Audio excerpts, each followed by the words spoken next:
नमस्कार मित्रों, MW news में आपका स्वागत है। मैं साहिल अरोड़ा।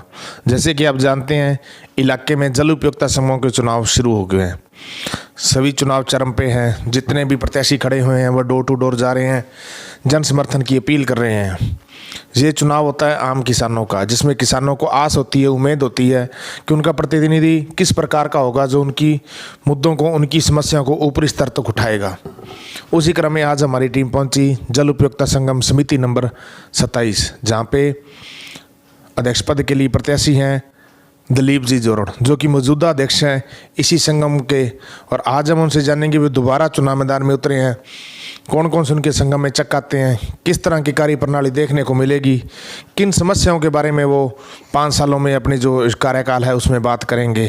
और आज खास चर्चा में हमारे साथ मौजूद हैं। तो जोरड़ साहब, सबसे पहले तो आपका स्वागत है जी हमारे चैनल। सभी साथियों तो देख रहे हैं, मेरी तरफ से हाथ जोड़ के और राम राम। सभी साथियों से मैं पिछले कार्यकाल में जो भी मैंने कार्यकाल में मेरे संघ में निष्पक्ष काम किया है और हमारे प्रयास से मुंडा माइनर जो भी है इसका हमारा बहुत ज़ोर से प्रयास रहता है कि अधिक से अधिक जिम्मेदारियाँ मिले।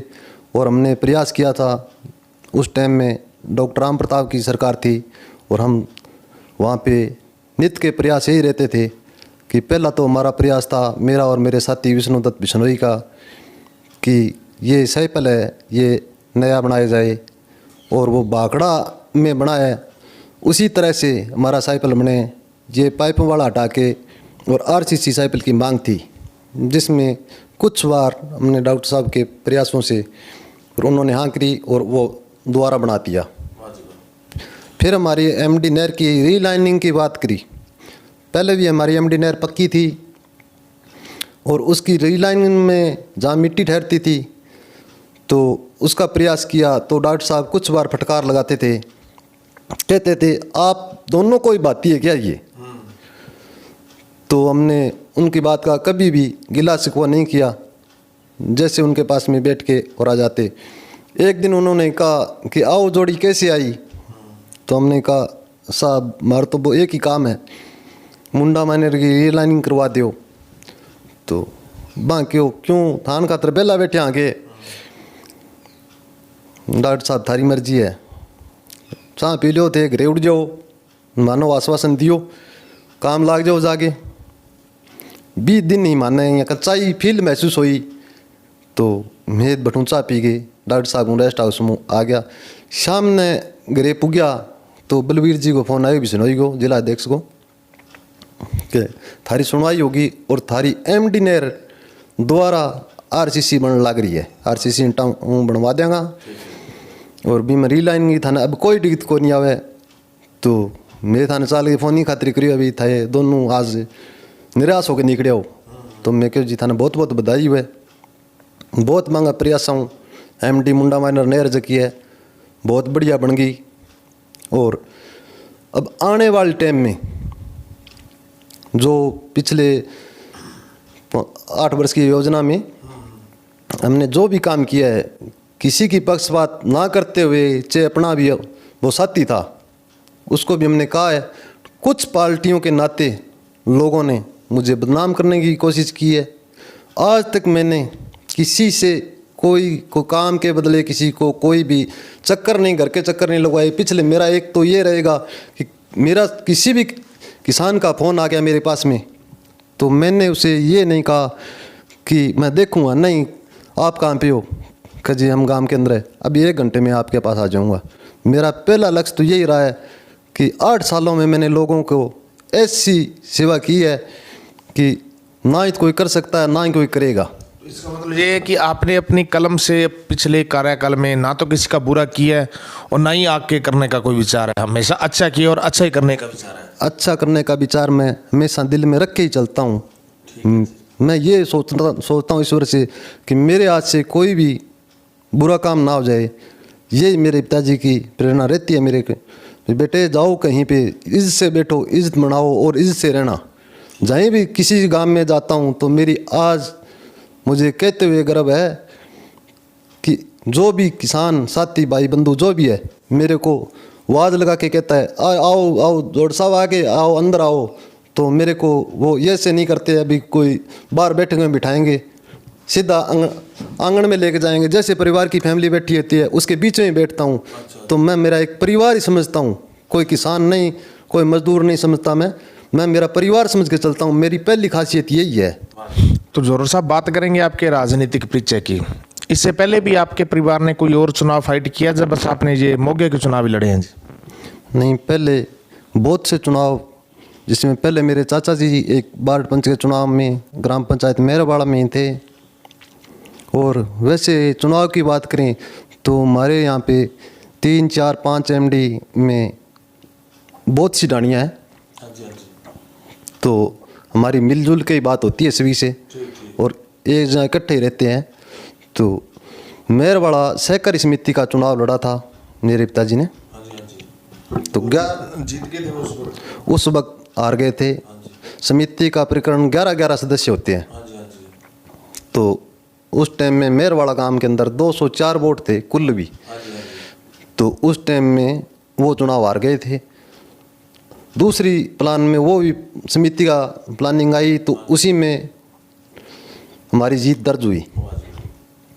तो सब बात करेंगे जी आपकी जो समिति है जल उपयोगिता संगम समिति नंबर 27, इसके अंदर चक कौन कौन से आते हैं? हमारे 1 MD, 2 MD, 3 MD, 4 MD और 5 MD, 6 MD ए और 6 MD बी और 7 MD। काफ़ी बड़ा रकबा है। काफ़ी बड़ा रकबा। तो देखो सर, आप पिछले 8 सालों से इसके अध्यक्ष थे, 8-9 सालों से आपने काफ़ी हद तक विकास करवाने के प्रयास किए होंगे, खाड़े भी बनवाए होंगे जो और भी। अब अगर जनता आपको दोबारा, आप चुनाव मैदान में उतरे, जनता दोबारा आपको जिताती है, तो आपके द्वारा किस तरह की समस्याएं हैं जो बाकी रह गई, जो आपको मन में रहती है भी ये समस्या रह गई, इसको हल करवाने का प्रयास रहेगा आपका? अब की बारी जे में मेरे को मौका मिलता है तो मेरा पहला फोकस रहेगा 1 MD से लेके और 7 MD तक 20 साइड खाड़ा बनवाने का। जो CID ने पहले बने हुए थे उसी साइड के खाड़े बनवाने की मैं पूरी कोशिश करूँगा। और मेरा लक्ष्य है ये कि अब की बार मेरे को मौका मिलता है तो कोशिश नहीं, मैं बनवा के दिखा दूंगा, ये करके दिखा दूंगा, ये मेरा वादा है। सलाम करते हैं जी आपके जज्बे को।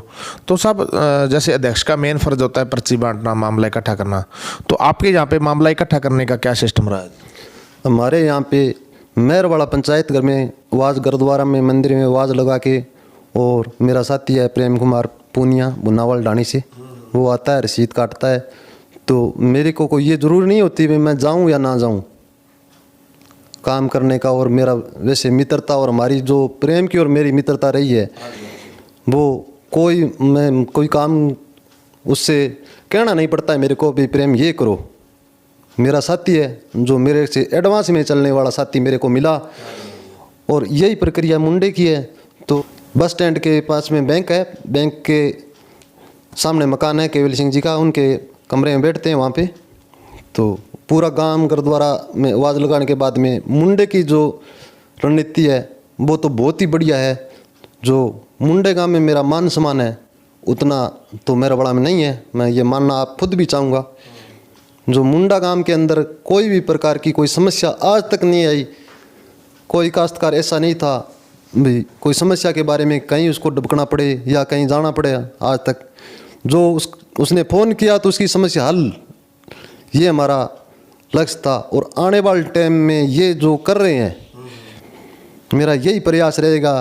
और भाई वाली को यही कहता आ रहा हूँ भाई, अब की बारी ये जो मेरे प्लानिंग में है, मेरा एक ही सपना है कि MD का जो भी खाड़ा है वो 20 हेड ही बनवाएंगे, और इस कार्यकाल में निश्चिंत ही उसको बनवा के और दम लेंगे, ये हमारा वादा है। तो एक सर ये भी देखा जाता है भी जितने अध्यक्ष बन जाते हैं वो जब सरकार के द्वारा कोई योजना आती है, जैसे पानी की खिंचाई बिराई का सिस्टम होता है, नक्का बदलने का सिस्टम है, तो वो अपने अपने चहेतों को लाभ पहुंचाने का ज़्यादा प्रयास करते हैं। वहाँ पे वो कहावत सिद्ध हो जाती है भी आंधा बाटे रेवड़ी अपने अपनों को देवे। उसके बारे में क्या कहना चाहो? देखो, मैंने ये ऐसा काम कभी भी नहीं किया है। नियम के हटके मैंने कोई भी कागज उस पर गलत नियम चला के मैंने कुछ नहीं किया है। 2 साल का नियम है, नियम से वो मेरे पे लागू था तो मैंने वो ही किया और वो ही करूँगा। नियम से हटके कोई भी आज तक काम नहीं किया मैंने, ना ही मैं करना चाहता हूँ, ना ही उसमें कोई क्षमता गुंजाइश रहती है। अब जैसे अब दोबारा चुनाव मैदान में उतरे हो तो आप दोबारा वापस डाणी डाणी जा रहे होंगे, डोर टू डोर, तो आपको किस तरह का जन समर्थन प्राप्त हो रहा है? मेरे को जिनके मैं काम आया हूँ वो यही कह रहे हैं भाई आप भाई साहब मैदान में उतरो, हम तुम्हारे साथ हैं। इसीलिए मैं मैदान में उतर रहा हूँ और मेरा जो लक्ष्य है अधूरा रह गया था, जी इसी कार्यकाल में बीजेपी की सरकार आ जाती तो ये लक्ष्य अधूरा नहीं रहता। अब कांग्रेस की सरकार है तो उनका करने का वादा कुछ और होता है, काम करने की उनकी नीति नहीं है। इसी बात पे हमारी जो मुंडा माइनर नहीं, हर एक माइनरों में, खाड़ों में और में कोई पंचायत में, अब पीछे बीजेपी की सरकार में 100 का 100 अनुदान था। यू सेड खाड़ों का पंचायत में दे रखा था।